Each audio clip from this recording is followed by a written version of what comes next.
Bilal ibn Rabah was born into slavery, a condition that was compounded after he became one of the first believers to follow the teachings of Prophet Muhammad. Bilal's father was an Arab slave, and his mother was a former princess of modern-day Ethiopia, who was also enslaved. Bilal was ruled by a master who punished him for his conversion to Islam. He dragged Bilal around Mecca, encouraging people to mock him. He even tried to force him to renounce his faith by placing a large rock on his chest and pinning him on the ground. But far from renouncing his faith, Bilal showed a defiance and strength in the face of persecution and violence. Impressed by Bilal's steadfastness to the Islamic faith, Prophet Muhammad sent one of his closest friends, Abu Bakr, to pay for Bilal's freedom. Once freed, Bilal rose to prominence in the early Muslim community. Prophet Muhammad appointed him to serve the mosque by using his melodious voice to call the believers to prayer. Bilal was a black man, and for some, his blackness made him unfit for such an honor. On one occasion, a companion of the Prophet, a man named Abu Dar, disparagingly said to Bilal, "You son of a black woman." This drew a swift rebuke from Prophet Muhammad. "Are you taunting him about his black mother?" asked the Prophet. "There is still some influence of ignorance in you." The ignorance the Prophet identified was rooted in the misguided view that a person's race reflects his or her moral character or social status. In fact, the Prophet's message of racial equality stood in stark contrast to the prevalent racial animosities of 7th century Arabia. Scholars refer to the period prior to the advent of Islam as Jahiliyyah, a time of ignorance, which included racism. Arguably, Prophet Muhammad was the first person in human history to declare, in no uncertain terms, that no person is above another by virtue of race or ethnicity.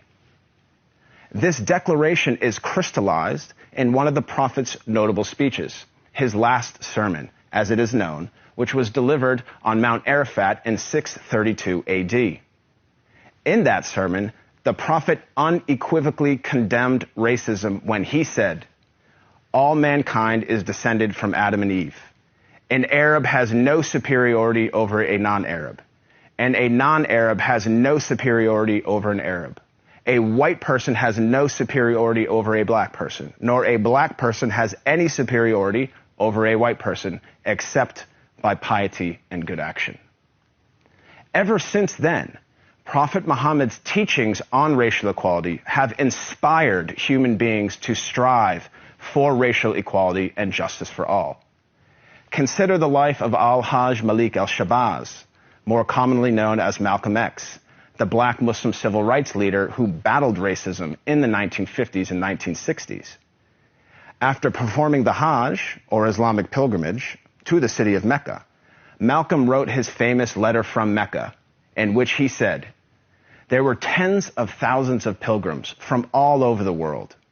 They were of all colors, from blue-eyed blondes to black-skinned Africans. But we were all participating in the same ritual, displaying a spirit of unity and brotherhood that my experiences in America had led me to believe never could exist between the white and the non-white." He added that he had never before seen sincere and true brotherhood practiced by all colors together, irrespective of their color. The Hajj for Malcolm represented a shift away from racism and towards racial equality. The teachings of Prophet Muhammad encouraged all people to strive towards anti-racism, which is quite different than simply non-racism. While non-racists do not openly express prejudiced views, they also do not work to dismantle racism in any given society. The Prophet of Islam actively challenged and dismantled the covert, the overt, and the systematic racism around him. He identified racism as a symptom and identified its root cause as arrogance in the human heart. As our world becomes more and more diverse and interconnected, it is imperative that we strive to follow the teachings of Prophet Muhammad. I am not a Muslim myself, but I have to say that I am deeply inspired by the anti-racism of Prophet Muhammad, because he showed that a person is distinguished over another not by race, but rather by the quality of one's character and conduct. I am Craig Constantine for the Amir Stein Center.